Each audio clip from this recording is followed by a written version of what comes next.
সকলকে স্বাগত জানাচ্ছি বগুড়া বার্তার ফেসবুক পেজে। আমাদের সাথে আজকে যুক্ত আছেন আবৃত্তিকার বিতার্কিক এবং একই সাথে content creator book stalls by পল্লবের আসাদুজ্জামান পল্লব। শুনতে চাই তার গল্প, কিভাবে এই যাত্রা, কিভাবে বা পল্লব থেকে বুক স্টলস বাই পল্লব হওয়ার এই যাত্রাটা শুরুটা কেমন ছিল। সবাইকে অমর একুশে গ্রন্থমেলা শুভেচ্ছা জানাচ্ছি সান্নিধ্য হোক বইয়ের সাথে। আসলে কন্টেন্ট ক্রিয়েশনের যে বিষয়টা সেটা হচ্ছে আমি একটু ব্যতিক্রম ধর্মী। আমি যে কন্টেন্টগুলো বানাই সেগুলো সম্পূর্ণ হচ্ছে বই ভিত্তিক। তো এই যে কন্টেন্ট ক্রিয়েশনের আইডিয়াটা মাথায় আসলো, এটা এসেছে হুট করে। আমি বই পড়তে পড়তে ভাবলাম যে বই পড়ছি আমি নিজে, কিন্তু আমি নিজে এই বিষয় সম্পর্কে জানছি, আমার নিজে জ্ঞান বাড়ছে, আমি বই থেকে অনেক কিছু শিখতে পারছি। কিন্তু এই শেখার আলোটুকু যদি আমি সবার মাঝে ছড়িয়ে দিতে পারি তাহলে এটা হবে অনেক ভালো একটা উদ্যোগ আমার ক্ষেত্রে। তো সেই চিন্তাভাবনা থেকেই আমার মাথায় আস্তে আস্তে বুক রিভিউ লেখার একটা আইডিয়া আসে। তো আমি ফেসবুক, আমার যে প্রোফাইলটা ছিল ব্যক্তিগত, তো আমি সেখানে প্রথমত আমি রিভিউ লিখতাম, আমি বইয়ের ছবি আপলোড করতাম, আবার মাঝে মাঝে আমি শর্ট কিছু বানিয়ে সেগুলো আমি আমার মাইডিয়াতে দিতাম। তো এভাবে চলতে চলতে হুট করে একদিন আমার ফ্রেন্ড, আমার কিছু বড় ভাইরা জানায় যে তোমার কন্টেন্ট ভালো হচ্ছে, তুমি একটা পেজ ওপেন করো অথবা তুমি একটা ইউটিউব চ্যানেল খোলো। তো সেই থেকেই তাদের অনুপ্রেরণায় নিজের একটা চিন্তাভাবনা থেকেই আমার এই যাত্রা শুরু, এবং এভাবে চলছে বুক স্টলস বাই পল্লবের যাত্রা। আমরা শুনলাম তার যাত্রাটা কেমন ছিল, এবার জানতে চাই যে এই যে যাত্রাটা শুরু হলো, এই যাত্রা থেকে পরিচয় পাওয়াটা বা পরিচিতি পাওয়ার যে শুরুটা সেটা কিভাবে হলো। আচ্ছা, আমি যখন প্রথমত বই নিয়ে কাজ করা শুরু করি বুক স্টলস বাই পল্লবে, তো তখন আমার পরিচিতি খুব একটা ছিল না, কারণ আমি যে পেজে কাজটা শুরু করেছিলাম সেটা ছিল একদমই নতুন একটা পেজ। মাত্র 28 জন ফলোয়ার ছিল পূর্বে, কিন্তু সেই কন্টেন্টের ধর্ম ছিল আলাদা, আলাদা ধর্মী হচ্ছে কন্টেন্ট ছিল সেই সময়টাতে। তো আমি যখন আস্তে আস্তে কাজ করা শুরু করি, আমি প্রথমত নিজের মতো করে কাজ করে গেছি। আমার কোনো চিন্তাভাবনা ছিল না যে আমি অনেক মানুষের সাথে এঙ্গেজ হব, আমার হচ্ছে অনেক ফলোয়ার হবে, আমি এটা নিয়ে কখনো চিন্তা করিনি। তো সেই থেকে যখন কাজ করলাম, করতে করতে আমি কখনো কাউকে রিকোয়েস্ট পর্যন্ত করি না যে আমার পেজে এসে ফলো দাও বা আমার পেজটাকে তোমরা একটু হাইলাইট করো। তো এভাবে চলতে চলতে হুট করে দেখি যে আমার পরিস্থিতি আস্তে আস্তে শুরু হয়ে গেল। মানুষজন নিজে থেকে আগ্রহ করে এসে আমাকে দেখছে, আমাকে ফলো দিচ্ছে। এটার পিছনে আরেকটা কারণ আছে, সেটা হচ্ছে যে আমার যারা পরিচিত জন ছিল, আমার শুভাকাঙ্ক্ষী যারা, তারা আমাকে হচ্ছে এই জিনিসটা করতে উৎসাহ দিচ্ছিল এবং তারা আমার কাজগুলোকে হাইলাইট করছিল বেশি করে। তো ওইভাবে আমার কাজটা শুরু হয়, মানুষজন নিজে আগ্রহ করে এসে আমার কন্টেন্টগুলো পছন্দ করতে শুরু করে। এরপরে দেখি যে আস্তে আস্তে আস্তে আস্তে গ্রো করতে করতে এখন একটা জায়গাতে পৌঁছে গেছি যেখান থেকে মোটামুটি পরিচিত বললেই চলে, বইয়ের জগতে যে মানুষজন আছে তারা আমাকে মোটামুটি চেনে আর কি। তো এইভাবে পরিচয় শুরু এবং চলছে যাত্রা। এখনও দীর্ঘ হয়নি, মাত্র 6-7 মাসের যাত্রা আমার। তো সেই ক্ষেত্রে আশা করি যে and Miles to go before I sleep, and Miles to go before I sleep. তো এই চেতনাটা নিয়েই আমি আগাচ্ছি, দেখা যাক কতদূর যেতে পারি। আজকের যুগে দাঁড়িয়ে আমরা দেখছি যে একাডেমিক বইয়ের যে চাপ, সেই বইয়ের চাপকে সামলিয়ে শিক্ষার্থীরা নন একাডেমিক বই যে পড়বে এবং সেই বই পড়তে গিয়েও তারা বিভিন্ন বাধা বিপত্তির সম্মুখীন হয় তার নিজস্ব পরিবার থেকেই। এই যে পরিবার থেকে বাধা বিপত্তি পাওয়া, আপনার যাত্রাটা কীরকম ছিল? আপনার পরিবার থেকে কিভাবে সহযোগিতা পেয়েছেন বা কেমন সহযোগিতা পেয়েছেন? আসলে এটা খুবই সত্য কথা যে বর্তমানে যারা শিক্ষার্থী আছে তারা বই পড়তে ভালোবাসে, কিন্তু পরিবার থেকে যথেষ্ট সাপোর্ট পায় না। তো সেই ক্ষেত্রে আমিও তাদের ব্যতিক্রম না, আমিও তাদের অন্তর্ভুক্ত। যখন প্রথম দিকে আমি বই পড়ার আগ্রহ প্রকাশ করি, তখন তো খুব ছোটোবেলা থেকেই, ক্লাস 6 থেকে আমার এই আগ্রহটা শুরু হয়, বা তারও আগে থেকে শুরু হয়েছিল, কিন্তু যদি বলা যায় যে একটা অধীর আগ্রহ, সেটা শুরু হয়েছিল আমার ক্লাস 6 থেকে। তো সেই সময়টাতে আমি বই পড়তে প্রচুর ভালোবাসতাম। বই আমার নিত্যদিনে একটা সঙ্গী হওয়ার জন্য আমি চেষ্টা করতাম যাতে সঙ্গী হয়, আমি সেটার জন্য মরিয়া হয়ে যেতাম, কিন্তু আমার ফ্যামিলি থেকে কোনো সাপোর্ট ছিল না।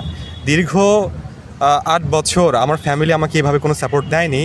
আমার বাবা মাকে যখনই বলতাম যে আমার আউট বই দরকার, আমি বই পড়তে ভালোবাসি, কিন্তু তারা কখনো শোনেনি। তারা সবসময় আমাকে একাডেমিক বইয়ের মধ্যে ডুবিয়ে রাখার চেষ্টা করেছিল।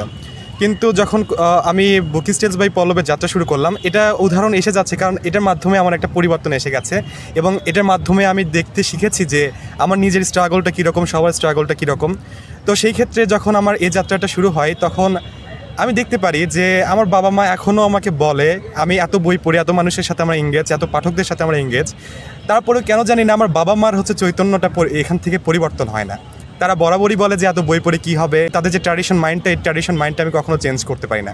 তো সেই ক্ষেত্রে ফ্যামিলি থেকে এই অবস্ট্রাগলটা আসে, তারা যথেষ্ট সাপোর্ট দিতে পারে না।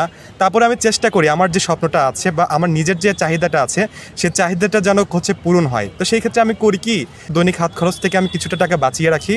তো বাঁচিয়ে রেখে যখন আমি আস্তে করে আমার হচ্ছে আস্তে আস্তে করে আমার ফ্যামিলিকে দেখায় যে আমার নিজস্ব একটা সাপোর্ট আছে, তোমরা একটু কিছু হচ্ছে সাপোর্ট আমাকে দাও। তো এভাবে যখন পরিবার আমাকে তারা দেখলো যে আমার আগ্রহটা তুমুল এবং আমি নিজে চেষ্টা করছি, তখন আস্তে আস্তে তাদেরও হচ্ছে একটা দৃষ্টিভঙ্গি পরিবর্তন হয়ে গেল। এবং তারা যখন দেখতে পারলো যে হচ্ছে আমার মধ্যে পরিবর্তন এসে গেছে বই পড়ার পরে, তখন হচ্ছে তারা কি আমাকে সাপোর্টটা দেওয়া শুরু করেছে। এভাবেই আর কি এই জিনিসটা চলছে। আচ্ছা, ধন্যবাদ। আমরা কথার মধ্য দিয়ে জানছিলাম যে একটা কোয়েশ্চেন এসেছে, সেই কোয়েশ্চেনটা হচ্ছে বই পড়ে আসলে লাভটা কী। এটি যদি আপনার মুখ থেকে শুনতে চাই যে আসলে বই পড়ে আসলে লাভটা কী হয়। এটা তো আমাদের সামাজিকভাবে বিভিন্ন কোয়েশ্চেন আসে বা পরিবার থেকেও আসে যে আসলে বই পড়ে লাভ কী। আসলে এটা খুবই সুন্দর একটা কোশ্চেন করেছেন শাকিল। সেটা হচ্ছে বই পড়ে লাভটা কী। এটা লাভের কথা যদি আমি ধরি বলে শেষ করতে পারবো না। তারপরেও যদি আমি খুব সংক্ষেপে বলতে চাই যে বই পড়ে লাভ কী, বই পড়ে একটাই লাভ, সেটা হচ্ছে জ্ঞান বৃদ্ধি করা বা জ্ঞান অন্বেষণ করা। আমরা সবাই চাই জ্ঞানী হতে, কিন্তু জ্ঞান যে অন্বেষণ করব সেই অন্বেষণের মাধ্যমটা একদম বই। আবার এখানে একটা কথা আছে যে বই পড়ে তো জ্ঞান অন্বেষণ করলাম, এর বাহিরে কী আছে। বই মানুষকে স্মার্ট হতে শেখায়, বই মানুষকে মানুষ হতে শেখায়। বই একমাত্র বন্ধু যে মানুষকে মানুষ হতে শেখাবে, এবং বই একমাত্র বন্ধু যে মানুষকে নিজস্ব কল্পনার বাহিরে যে কল্পনার জগৎটা আছে সেই জগতে গিয়ে তাকে কল্পনা করতে শেখাবে। তো বই মানুষকে অনেক দিক থেকেই উন্নত করে। যদি আপনি বই পড়ুয়া মানুষদের দিকে দেখেন, দেখবেন যে তারা অন্য সবার চাইতে আলাদা। তাদের মধ্যে ব্যক্তিত্ব বোধ আছে, তারা ভালো মন্দটা খুব সহজে পার্থক্য করতে পারে, তাদের চিন্তা শক্তিটা খুব উন্নত। তো সেই ক্ষেত্রে আমার মনে হয় যদি আপনি একজন স্মার্ট মানুষ হতে চান, আপনি যদি চিন্তার পরিধি বাড়াতে চান, সেই ক্ষেত্রে আমার মনে হয় যে বই পড়ার কোনো বিকল্প নেই। আমরা জানলাম যে আসলে বই কেন প্রয়োজন পড়া, কিন্তু এই যে বই মেলাগুলো হচ্ছে, এই বই মেলা কতটা ইফেক্টিভ হচ্ছে নতুন পাঠক সৃষ্টিতে, আপনার কাছে কি মনে হয়? আমার ক্ষেত্রে মনে হয় যে বই মেলাগুলো যে হয় বাংলাদেশে, এটা অনেক ক্ষেত্রে এবং অনেকাংশে পাঠকদের জন্য খুব বেশি কার্যকরী একটা মাধ্যম। কারণ আপনি যদি লক্ষ্য করেন বিগত বইমেলা শুরু হওয়ার আগের সময়গুলোতে, তখন কিন্তু পাঠকদের অত একটা আগ্রহ থাকে না যে হচ্ছে তারা মেলাতে তারা বই কিনবে বা বই পড়বে। যখন জেলা শহরে বা বিভাগীয় শহরে বা রাজধানীতে বইয়ের মেলা হয়, তখন অনেক বইয়ের সমাগম দেখে পাঠকরা সেখানে যায়, বই কেনার আগ্রহ প্রকাশ করে এবং তারা বইয়ের একটা পরিবেশে ঘুরতে ঘুরতে নিজেদের মধ্যে আবিষ্কার করতে পারে এবং নিজেদের পাঠক সত্তাটা আবিষ্কার করতে পারে, এবং সেইভাবে তাদের একটা আত্মচেতনা তৈরি হয় বই পড়ার প্রতি। তো আমার মনে হয় সেই ক্ষেত্রে বই যে আছে, এটা বই মেলা যে আছে, এটা হচ্ছে পাঠকদেরকে অনেকাংশে হেল্প করে এবং এটা হেল্প করে যাবে ইনশাল্লাহ ইন ফিউচারে।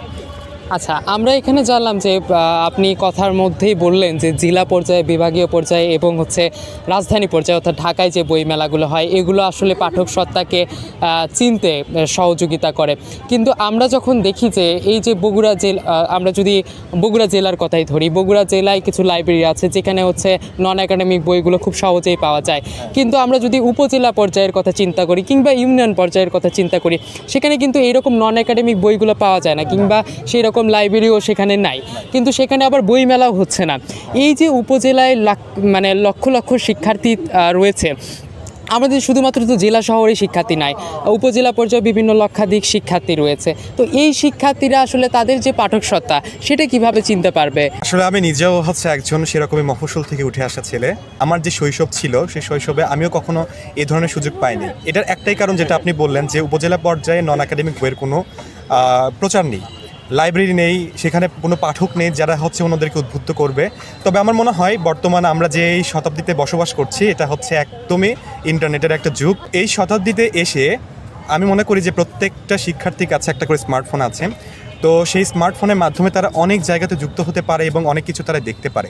তো তারা যদি নিজেদের মধ্যে যদি পাঠক সত্তাটাকে যদি জাগ্রত করতে চায়, আমি তাহলে তাদেরকে একটা পরামর্শ দিব যে যারা বই পড়তে ভালোবাসে, যারা বই নিয়ে কাজ করে এবং যেসব প্ল্যাটফর্মে বই নিয়ে কথা হয়, তারা সেখানে যুক্ত হয়ে যায়। কারণ যখন তারা সেই প্ল্যাটফর্মে যুক্ত হবে, যখন তারা দেখবে যে অনেক অনেক পাঠক বই পড়ছে এবং তারা বই থেকে জানতে পারছে, অনেক কিছু নিজেদের পরিবর্তন করতে পারছে, তখন আমি মনে করি যে তাদের একটা আগ্রহ সেখান থেকে জন্মাবে। আমরা জানলাম যে আসলে বইয়ের মেলা না থাকা সত্ত্বেও কিভাবে পাঠক তার পাঠক সত্তাকে চিনতে পারে। এখন যেহেতু অনলাইনের যুগ, সেটুকুই বলছিলেন আসলে পল্লব, যে অনলাইনে আমরা বিভিন্ন ধরনের বুক শপ দেখি, বিভিন্ন ধরনের বই নিয়ে রয়েছে গ্রুপ, সেই গ্রুপগুলোতে আমরা যুক্ত হয়ে আমরা বই নিয়ে আলোচনা করতে পারি বা আলোচনা দেখতে পারি, তার মাধ্যমে আমরা পাঠক সত্তাটা আমাদের জাগিয়ে তুলতে পারি। এটুকু তো জানলাম যে আসলে পাঠকরা এরভাবে আসলে তার পাঠক সত্তাটা জাগিয়ে তুলতে পারে। আপনি যদি একটু প্রশাসনের দিকটা চিন্তা করেন যে আমাদের উপজেলা পর্যায়ে অন্তত পক্ষে সেখানে একটা বই মেলা হওয়া উচিত কি না, কিংবা আমরা আমাদের যদি সোনাতলা উপজেলার কথাই চিন্তা করি, বগুড়া জেলার একটি ইতিহাস ঐতিহ্য সমৃদ্ধ একটি উপজেলা হচ্ছে সোনাতলা উপজেলা, যেখানে 2019, 2023 এবং 2024 সালে বই মেলা অনুষ্ঠিত হয়েছে। তার পরবর্তীতে এবার 2025 সালে বই মেলাটি হচ্ছে না। তো এই যে বই মেলা হওয়ার যে যাত্রাটা শুরু হয়েছিল, সেই যাত্রাটা বন্ধ হওয়ায় কি ইফেক্ট পড়বে আমাদের সোনাতলা উপজেলায়? আসলে আমার মনে হয় এটার পেছনে যে মূল কারণটা আছে সেটা হচ্ছে প্রশাসনের অপারগতা। কারণ আমরা দেখতে পেয়েছিলাম যে বিগত বছরগুলোতে আমাদের উপজেলাতে কিন্তু চেষ্টা করা হয়েছিল, বিশেষ করে সোনাতলাতে চেষ্টা করা হয়েছিল বইমেলার আয়োজন করার। তো এই ক্ষেত্রে সাংস্কৃতিক যে সংগঠনগুলো আছে বা সমাজ স্বেচ্ছাসেবক যে সংগঠনগুলো আছে তারা চেষ্টা করেছে যে বইমেলা আয়োজন করার জন্য, এবং সফলও হয়েছিল কয়েকবার। কিন্তু বর্তমান প্রেক্ষাপটে যদি আমরা দেখতে পাই, সেদিক থেকে যদি বিবেচনা করি, তাহলে কিন্তু আমাদের সোনাতলাতে বইমেলা হচ্ছে না, বা এদিক থেকে সবাই পিছিয়ে পড়ে আছে বা ঝিমিয়ে আছে। এটার পেছনে একটাই কারণ, সেটা আমি বলতে পারি যে হচ্ছে প্রশাসনের কোনো সহযোগিতা নেই এখানে। তারা চাইলে এই জিনিসটাকে যদি সহযোগিতার মাধ্যমে আরও তুলে ধরতে পারে, তখন আমার মনে হয় যে জিনিসটা সম্ভব হবে। আর বইমেলা উপজেলা পর্যায়ে হওয়াটা খুবই ম্যান্ডেটরি, এটা আমি পূর্বে আমার একটা পয়েন্টে মিস করে গিয়েছিলাম। তো সেই ক্ষেত্রে আমি বলতে চাই যে পাঠক সত্তা জাগ্রত করতে বা শিক্ষার্থীদের উদ্বুদ্ধ করতে অবশ্যই উপজেলা পর্যায়ে বা মফস্বল শহরগুলোতে বইমেলা আয়োজন করাটা খুবই দরকার। আর বিশেষ করে আমাদের সোনাতলা উপজেলার কথাই বলি, সেখানে অনেক পাঠক আছে, অনেক প্রতিভাবান শিশু কিশোর আছে যারা বই পড়তে খুবই আগ্রহী, এবং তাদের যে মেধার সাক্ষরতা সেটা বরাবরই তারা দেখিয়েছে বিভিন্ন ধরনের বিভাগীয় বা জাতীয় পর্যায়ে। তো সেক্ষেত্রে আমার মনে হয় যে তাদের পর্যাপ্ত বইয়ের সরবরাহ এবং তাদের পর্যাপ্ত যে বইয়ের সান্নিধ্য দেওয়া, এটা হচ্ছে উপজেলা প্রশাসন এবং যে শিক্ষা প্রতিষ্ঠানগুলো আছে তাদেরকে এই ব্যবস্থা নিতে হবে। তবে এই জিনিসটা এগিয়ে যাবে এবং তাদের পাঠক সত্তা জাগ্রত করার জন্য একটা ভালো উদ্যোগ হতে পারে সেদিক থেকে। আমরা এখন অমর একুশে গ্রন্থমেলা 2025 বগুড়ায় যে মেলাটি হচ্ছে সেখানে বসে আড্ডা দিচ্ছি। এই মেলা সম্পর্কে আপনার মতামত কি? কেমন দেখছেন মেলা? এখানে কি আসলে নতুন বইয়ের যে সমাগম সেটি হয়েছে কিনা, কিংবা আপনার যে চাওয়ার মতো বই সেগুলো আসলে আপনি পাচ্ছেন কিনা? আসলে আমি যদি এবার অমর একুশে গ্রন্থমেলার কথা বলি বগুড়ার, তাহলে আমি একটু হতাশ সেদিক থেকে। কারণ মেলা শুরু হওয়ার পর আমি প্রতিদিনই আসার চেষ্টা করেছি, প্রতিদিন এসে আমি মেলার যে পরিস্থিতি দেখেছি সেটা দেখে আমি হতাশ। কারণ এখানে পর্যাপ্ত বইয়ের সাপ্লাই নেই, বিশেষ করে নতুন যে বইগুলো তৈরি হয়েছে, এবার গ্রন্থমেলা এসেছে অমর একুশে গ্রন্থমেলা উপলক্ষে, তো সেই বইগুলো এখনও সেভাবে আমাদের বগুড়াতে পৌঁছাতে পারেনি। আমি সবগুলো স্টল ঘুরেছি, সবগুলো স্টলে দেখেছি খুব কম পরিমাণে বই এসেছে, কিন্তু বেশি পরিমাণে বই আসেনি। আবার যদি সেইগুলো বইয়ের কথা বাদ দিয়ে আমি বাংলা সাহিত্যের কিংবদন্তিদের বইয়ের কথা বলি, তাহলে সেই বইয়ের সরবরাহও কম। আবার যদি আমি বলি যে বইগুলো এসেছে সেই বইগুলোর প্রিন্ট কোয়ালিটি খুবই বাজে, আবার অনেক দাম রাখা হচ্ছে, এবার স্টলও বসেছে খুব কম। তা আমার মনে হয় যে এবার ব্যবস্থাপনা একটু সমস্যা আছে গতবার যে বইমেলাটা হয়েছিল তার তুলনায়। তো সেই ক্ষেত্রে আমি বইমেলা দেখে এবার হতাশ। আমি আশা করছিলাম যে এবার বইমেলাটা অনেক জমজমাট হবে, অন্তত লেখকদের নতুন বইগুলো বইমেলাতে পৌঁছাবে। তো আমার মনে হয় যে ব্যবস্থাপনার কারণে এই জিনিসটা সম্ভব হয়নি। তো সেদিক থেকে একটু পাঠক হিসেবে আমি হতাশ, এইটুকুই বলতে চাই। আচ্ছা, আমরা শুনলাম আসলে এই বই মেলায় কী রকমের নতুন বই পাওয়া যাচ্ছে, কিংবা নতুন যে লেখকরা রয়েছে তাদের বই পাওয়া যাচ্ছে কিনা সেসব সম্পর্কে শুনলাম। পুরো মেলা সম্পর্কে তার কাছ থেকে শুনলাম। আসলে এবার আমরা ভিডিও অনেকক্ষণ হয়ে গেছে আমাদের আড্ডাটা, আমাদের ভিডিওটা একটু সংক্ষিপ্ত করতে হবে। আমরা এখন জানতে চাই আসলে আপনার ভবিষ্যৎ পরিকল্পনা কি, কীভাবে এই বইয়ের যাত্রাটাকে আরও সামনে এগিয়ে নিয়ে যেতে চান? আমার ভবিষ্যৎ যাত্রা যেটা আছে, আমার যে পরিকল্পনা আছে সেটা হচ্ছে আমি চাই যে আমি আরও অনেক পাঠকদের সাথে সংযুক্ত হব। যেহেতু আমার কাজটাই হচ্ছে বই পড়া নিয়ে, বই সম্পর্কে মানুষকে জানানো, তো সেই ক্ষেত্রে আমি মনে করি যে বুক স্টেলস বাই পল্লব একদিন লক্ষাধিক থেকে বিলিয়নের ঘরে পৌঁছে যাক। তো সেই ক্ষেত্রে আমি সেই আশাটাই ব্যক্ত করছি, এবং আমার যে পরিকল্পনাটা আছে সেটা যেভাবে চলছে সেভাবে চলুক। কারণ এই জিনিসটা আমি অতিরিক্ত বা অতিরঞ্জনভাবে হাইলাইট করতে চাই না পাঠকদের সামনে। মানুষ আমার কাজকে যেভাবে দেখছে তারা সেভাবেই ভালোবাসুক, এবং সেই ভালোবাসা দিয়ে তারা এগিয়ে নিয়ে যাক। আশা করি যে আরও কিছু সংযুক্ত হবে আমার কাজগুলোর সাথে, আমার কাজগুলো আরও শানিত হবে। তো আমি সেভাবেই আগাচ্ছি, আমার লক্ষ্যটা পূরণ হোক। তো আমি সবার কাছে প্রার্থনা কামনা করছি, এবং সেই সাথে বুক স্টেলস বাই পল্লবে যুক্ত হওয়ার জন্য আমন্ত্রণ জানাচ্ছি। আচ্ছা, ধন্যবাদ পল্লবকে। আমাদের অনেকক্ষণের একটা আড্ডা হয়ে গেল। এই আড্ডায় বিভিন্ন ধরনের গল্প আমরা জেনেছি। বুক স্টলস বাই পল্লবের যাত্রা, কিভাবে তার সেই স্ট্রাগলগুলো, সেগুলো সব সম্পর্কে আমরা জেনেছি এবং জেনেছি বই মেলার গুরুত্ব, পাঠক হওয়ার গুরুত্ব। তো এই যে আমরা জানলাম বই সম্পর্কে, যখন গল্প করছি তখন একটি বইয়ের খবর আপনাদেরকে জানাতে চাই। সোনাতলা একটি ইতিহাস ঐতিহ্যে ভরপুর একটি উপজেলা। এই উপজেলায় বিভিন্ন ধরনের পৌরাণিক গল্প রয়েছে, যেগুলো ইতিহাস আকারে প্রকাশিত হয়েছে সোনাতলার ইতিহাসে। ইকবাল কবির লেমন রচিত সেই সোনাতলার ইতিহাস সংগ্রহ করতে চাইলে অবশ্যই আমাদের সাথে যোগাযোগ করবেন। আজ আপনাদের এখান থেকে সাইন অফ করছি। সকলকে ধন্যবাদ। আসসালামু আলাইকুম।